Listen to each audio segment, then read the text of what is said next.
In today's video, I'm going to teach you how to archive and transfer user data in Google Workspace, full 2025 guide. If you manage user accounts, especially during offboarding, this walkthrough will help you preserve data for compliance and hand off files to the right people. First, confirm that Google Vault is available on your plan. It's included with Business Plus, Enterprise tiers, and Education Plus.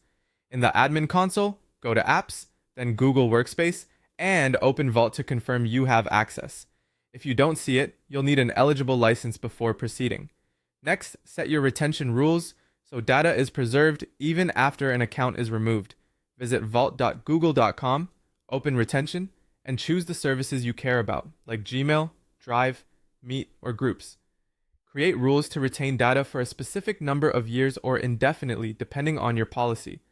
These rules apply across your organization and are the foundation that ensures content remains discoverable and protected during and after offboarding.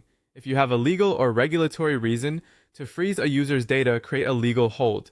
In Vault, open Matters, create a new matter, then go to Holds and create a hold for the user. Select the data types to include, such as Gmail and Drive. A hold prevents deletion by retention rules and by the user, which is critical for investigations and audits. When you need an offline archive, export the data. Open your matter, go to Search, target the user, pick the service, and start an export. When Vault finishes processing, download the zip. Expect common formats like Mbox for Gmail and Drive metadata with file content. Large exports can take time, so plan accordingly and store them securely.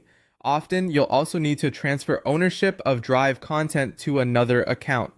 From the admin console, open Google Workspace settings for Drive and Docs and select Transfer Ownership. Enter the old and new user addresses and confirm. This moves all files owned by the departing user, preserves folder structure, and usually completes quickly, though very large libraries can take longer.